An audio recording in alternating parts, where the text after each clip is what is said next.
Lorsque les planètes explosent, ça peut chauffer très fort.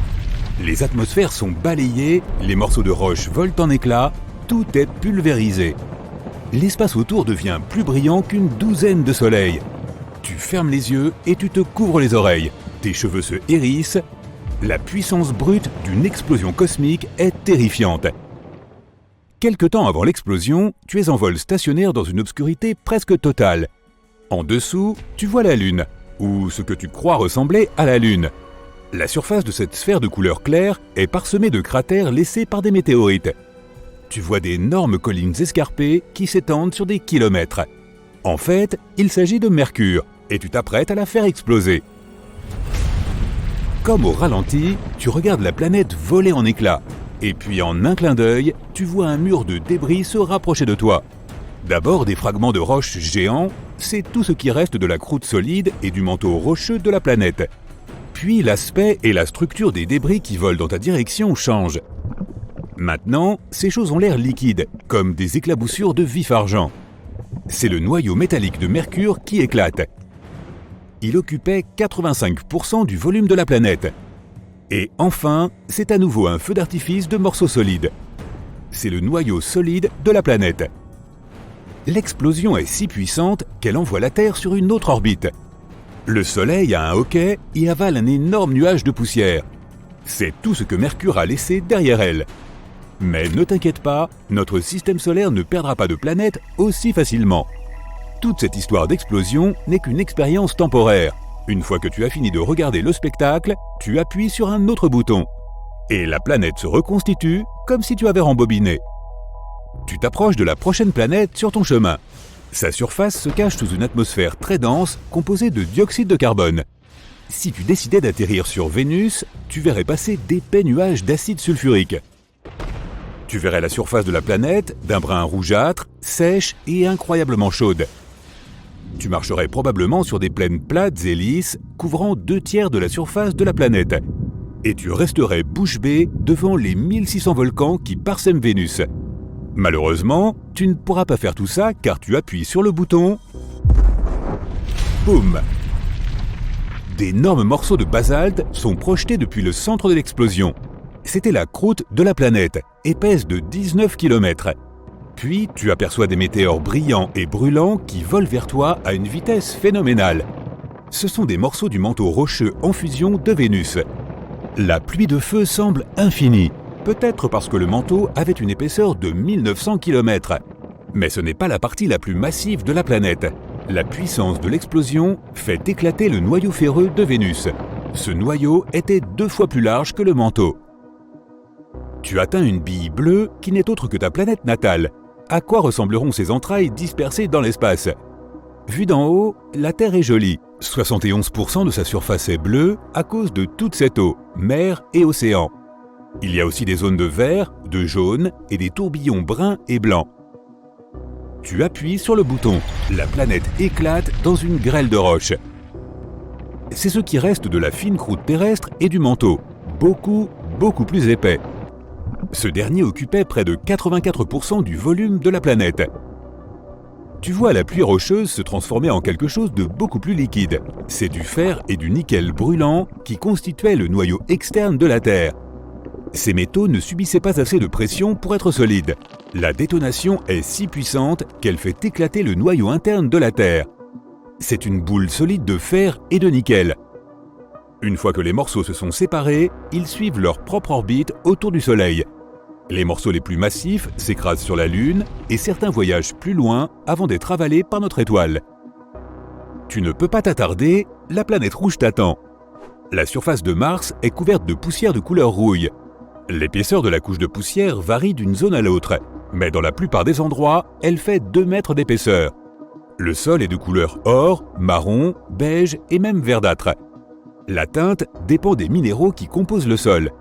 La surface de la planète est rocheuse, elle est couverte de lits de lacs asséchés, de cratères, de volcans et de canyons. Boum! Mars est une planète rocheuse. Tu dois esquiver des morceaux de croûte de la taille d'une montagne composés de basalte volcanique.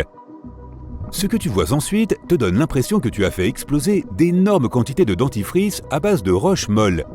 C'est le manteau de Mars, composé d'oxygène, de silicate et d'autres matériaux. Et puis les morceaux volants redeviennent solides. Ah, c'est autour du noyau de la planète. Il était solide, composé principalement de fer, de nickel et de soufre. Des milliards de fragments de toute taille, de quelques mètres à plusieurs milliers de kilomètres de diamètre, sont projetés dans toutes les directions. Mais seuls quelques-uns ont suffisamment d'élan pour quitter le système solaire. L'événement entier modifie légèrement l'orbite de la Terre et la température sur notre planète augmente de 10 degrés Celsius. Tu laisses les planètes rocheuses derrière toi et tu te rapproches de la première géante gazeuse sur ton chemin, Jupiter. D'épais nuages bruns, jaunes, rouges et blancs cachent sa surface. Ils donnent à la planète un aspect coloré et joliment rayé. Tu appuies sur le bouton. Cette fois, le spectacle est différent. Au lieu de morceaux de croûte solide, tu vois des jets de gaz qui accélèrent depuis le centre de la planète. C'est ce qui composait l'atmosphère de Jupiter, faite d'hydrogène et d'hélium gazeux. En un rien de temps, la matière qui s'échappe dans l'espace devient liquide. C'est l'hydrogène qui change de forme sous l'immense pression atmosphérique qui règne au plus proche du centre de la planète. Un peu plus tard, le liquide est déjà un mélange d'hydrogène métallique et d'hélium. Et enfin, quelque chose de solide. C'était probablement le noyau de Jupiter, 14 à 18 fois la masse de la Terre. Le diamètre de la géante gazeuse était d'environ 145 000 km.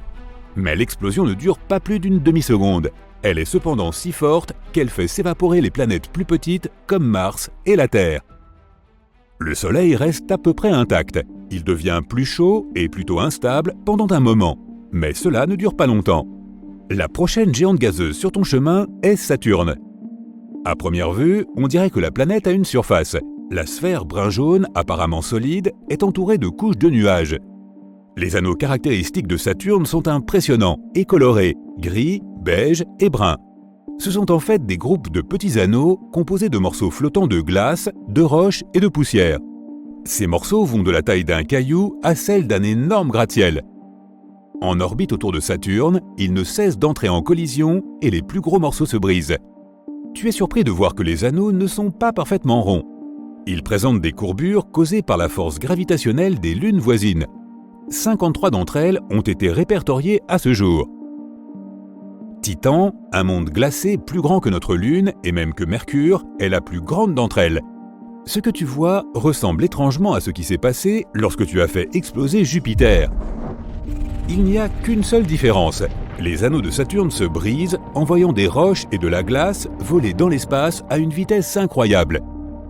Les plus gros morceaux s'écrasent sur les lunes de la planète, détruisant totalement les plus petites d'entre elles. Tu vois des courants de gaz, principalement de l'hydrogène et de l'hélium, avec un peu de méthane, d'ammoniac et d'eau. Ils s'éloignent à une vitesse vertigineuse de l'endroit où se trouvait le centre de la planète. Ensuite, des éclaboussures de matière liquide, c'est de l'hydrogène liquide qui devient ensuite métallique. Et enfin, les morceaux du noyau solide constitués de matériaux rocheux. Tu as maintenant devant toi la magnifique sphère bleu-vert de la géante glacée Uranus.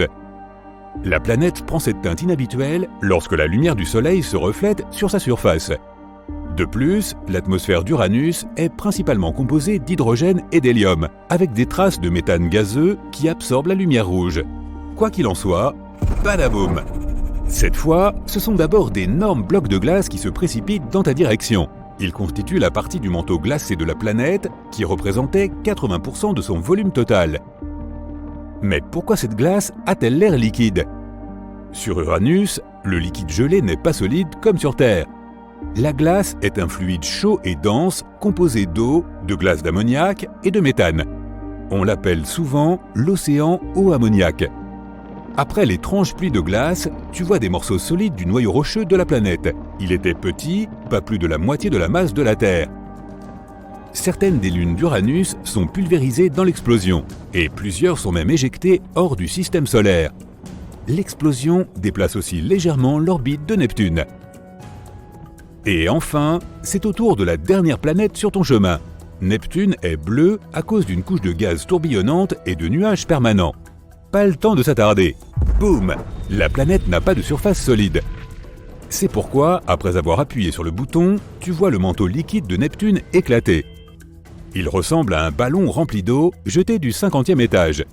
Cela envoie des éclaboussures d'eau, d'ammoniac et de méthane glacé dans l'espace. Elles sont suivies par des restes du manteau de la planète ressemblant à de la lave. Il était liquide, rougeoyant et riche en méthane, en ammoniac et en eau. Et voici ce qui reste du noyau solide de Neptune, composé de fer et d'autres métaux. Laisse-moi te raconter une petite histoire.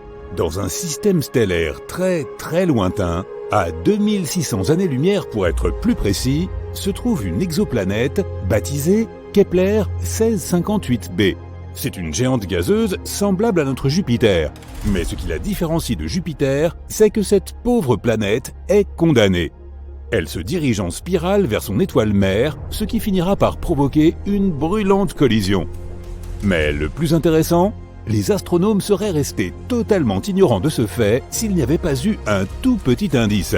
Il s'agissait d'un changement absolument minuscule dans l'orbite de cette planète. Et il serait passé complètement inaperçu si les astronomes n'avaient pas comparé plus d'une décennie de données collectées par différents télescopes. Concrètement, les astronomes ont observé cet exo-Jupiter passer entre notre planète et son étoile mère une fois toutes les 2 semaines au cours des 13 dernières années. Et ils ont constaté que l'orbite de la planète était de plus en plus réduite. Chaque année, Kepler 1658b a besoin de 131 millisecondes de moins pour effectuer une révolution autour de son étoile. Si cette tendance se poursuit, la planète entrera certainement en collision avec son astre dans 2,5 millions d'années. Même avant cette découverte, des simulations informatiques prédisaient déjà que certaines planètes pourraient finir par s'écraser sur leur étoile. Mais c'est la première fois que les astronomes ont acquis une preuve concrète d'une pareille issue, en mesurant des changements presque imperceptibles dans l'orbite d'un corps céleste. Ils savent maintenant avec certitude ce qui se passe lorsqu'une planète s'apprête à s'écraser sur son étoile, même si nous ne serons probablement pas là pour en être témoins. Mais laisse-moi t'en dire un peu plus sur cette planète condamnée. Elle a été découverte par le télescope spatial Kepler de la NASA, aujourd'hui hors service. Lancé en 2009, il avait pour mission de trouver des planètes en orbite autour d'autres étoiles, appelées exoplanètes. Et la toute première exoplanète repérée par le télescope a été la géante gazeuse dont nous venons de parler. Mais il aura fallu une dizaine d'années aux astronomes pour confirmer que ce corps spatial était bien une exoplanète. Cet astre est comme une version plus dense de Jupiter, prend l'équivalent de 6 Jupiter en termes de matière, presse-les en une boule environ 1,1 fois plus grosse, et voilà le travail. La planète est en rotation synchrone avec son étoile mère, ce qui signifie qu'elle effectue un tour complet chaque fois qu'elle achève une révolution autour de l'étoile. Par conséquent, c'est toujours le même côté de la géante gazeuse qui fait face à cette dernière. C'est la même chose que pour notre Lune. Notre satellite naturel est en verrouillage gravitationnel avec la Terre, c'est pourquoi nous ne voyons que la moitié de sa surface. Qu'est-ce qui attire inexorablement l'exo-Jupiter vers son étoile ? Eh bien, c'est le même processus qui éloigne la Lune de la Terre.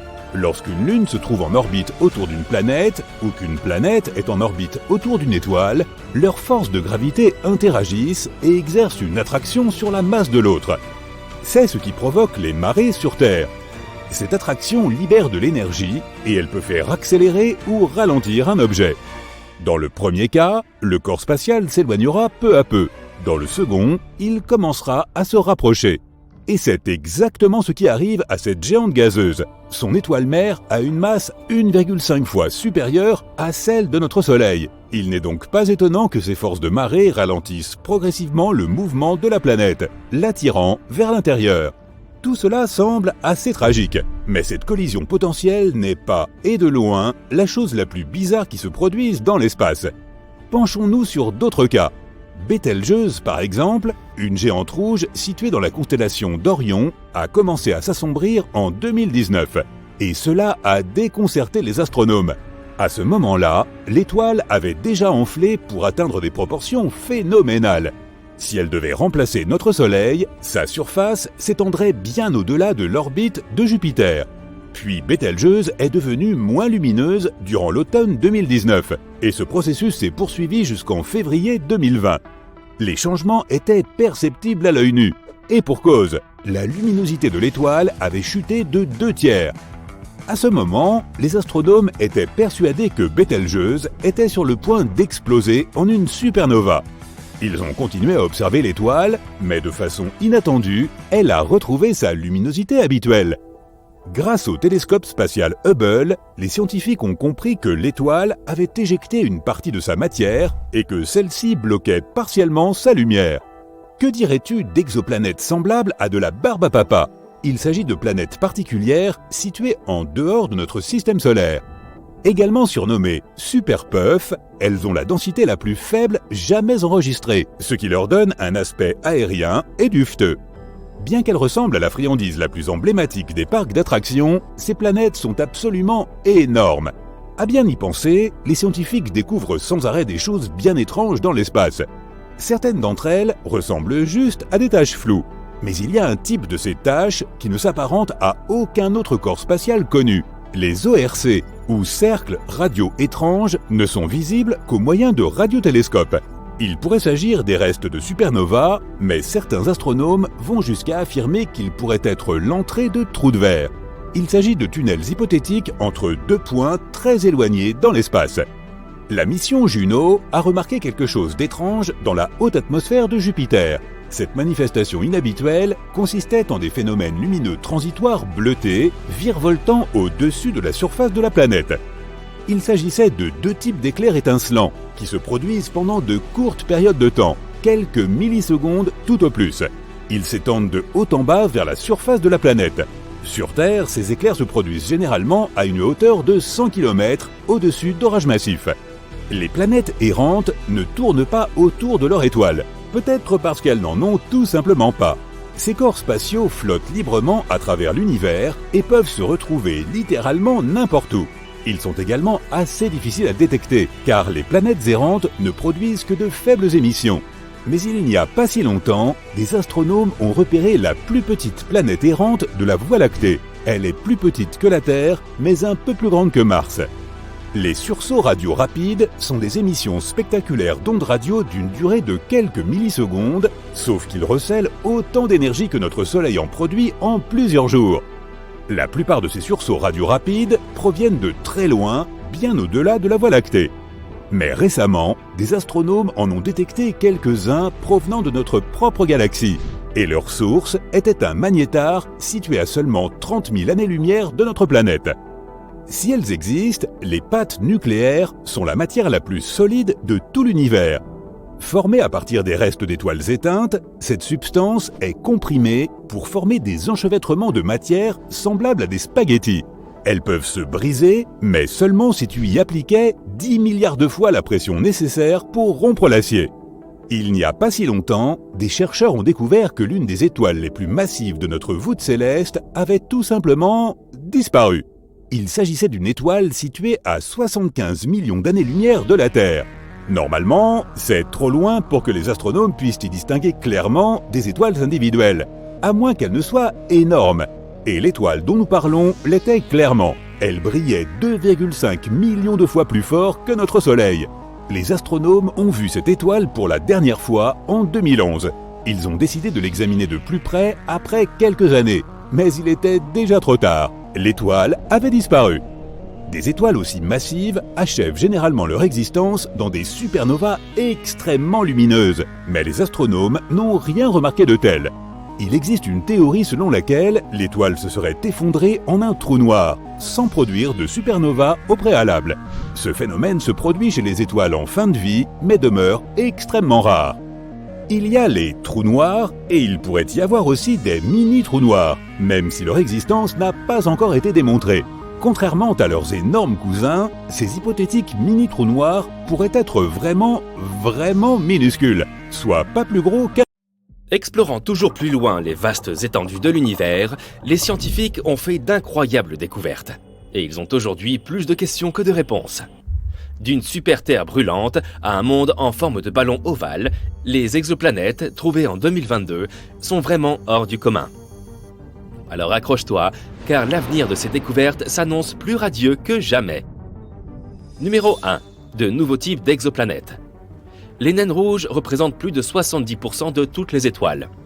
En septembre 2022, des scientifiques ont donc décidé d'examiner de plus près les petits mondes qui gravitent autour d'elle. Et ce qu'ils ont observé est stupéfiant. Un nouveau type d'exoplanète composé à moitié de roche et à moitié d'eau sous forme liquide ou glacée. Selon les chercheurs, ces planètes proviendraient d'un matériau venu de très loin, au-delà de la ligne des glaces, où les températures sont extrêmement basses. Elles se seraient ensuite rapprochées de leur étoile, à l'endroit où les astronomes les ont détectées. Cette découverte pourrait bien avoir d'énormes répercussions sur la quête de la vie dans le cosmos.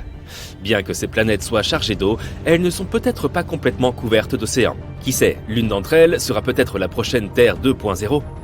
Numéro 2. Un monde de la taille de Jupiter. Imagine une planète massive et mystérieuse, une espèce de Jupiter caché dans la galaxie. Eh bien, nous venons d'en découvrir une en orbite autour d'une étoile, située à 379 années-lumière. Nous l'avons appelée TOI 2180b, et elle fait déjà parler d'elle. Pourquoi ? Tout d'abord, car elle met 261 jours à faire le tour de son étoile. Ce qui est beaucoup plus long que pour la plupart des géantes gazeuses que nous avons pu observer jusqu'à présent. Mais ce n'est pas tout. Les températures de ce monde sont étonnamment douces, avec une moyenne de 77 degrés. En comparaison, il fait entre moins 189 et moins 139 degrés Celsius sur une planète comme Saturne. Elle est en fait un trait d'union entre les exoplanètes géantes récemment découvertes et notre Jupiter. Mais une question demeure, pourquoi cette planète est-elle si différente ? Les scientifiques cherchent encore à comprendre. Espérons que nous aurons bientôt des réponses. Numéro 3, la planète Hulk. La surface de cette planète est recouverte de magma en fusion et une année n'y dure qu'une demi-journée. Bienvenue sur TOI 1075b, une exoplanète surnommée planète Hulk par les scientifiques. Située à 200 années-lumière, cette super-Terre est l'une des plus massives jamais découvertes. Sa proximité avec son étoile mère fait que sa surface atteint une température de 1050 degrés Celsius. La chaleur est telle que l'eau s'y évaporerait instantanément et que l'air serait rempli de roches vaporisées. Mais si sa température est impressionnante, sa taille l'est encore plus. TOI 1075b a une masse presque 10 fois supérieure à celle de la Terre, ce qui en fait l'une des super-terres les plus énormes que nous connaissions. Mais le mystère ne s'arrête pas là. Cette planète orbite en seulement 14,5 heures, ce qui en fait l'une des périodes orbitales les plus courtes jamais enregistrées pour une planète de cette taille. De quoi enrichir notre catalogue de manière passionnante. Numéro 4, 3 planètes condamnées. Des astronomes ont fait la découverte de 3 planètes qui évoluent en une dangereuse danse à côté d'étoiles en déclin. Il y a 10 ans, les scientifiques n'imaginaient même pas que de telles planètes puissent exister. Ces géantes gazeuses, d'une taille similaire à celle de Jupiter, orbitent bien trop près de leur étoile. Elles marchent pratiquement sur le fil du rasoir. Prenons l'exemple de l'une d'entre elles, appelée TOI 2337b. Dans moins d'1 million d'années, son orbite la précipitera dans les bras ardents de son étoile hôte. Moi, je ne serai plus là, bien sûr. Tandis que ces étoiles vivent leurs derniers jours, elles attirent leurs voisines comme des trous noirs, modifiant leurs orbites et risquant de provoquer de catastrophiques collisions. En outre, à mesure que ces planètes se rapprochent, leurs atmosphères se réchauffent, ce qui entraîne d'incroyables différences de densité. Mais l'étude de ces mondes pourrait nous fournir des informations précieuses sur l'évolution de notre système solaire. Numéro 5. Une atmosphère de baryum. Voici 2 planètes extrêmement chaudes, possédant chacune une atmosphère composée de l'élément le plus lourd jamais trouvé sur une exoplanète, le baryum. Ces planètes, WASP-70b et WASP-121b, sont des géantes gazeuses, que l'on qualifie de Jupiter ultra chaud, et qui orbitent très près de leur étoile.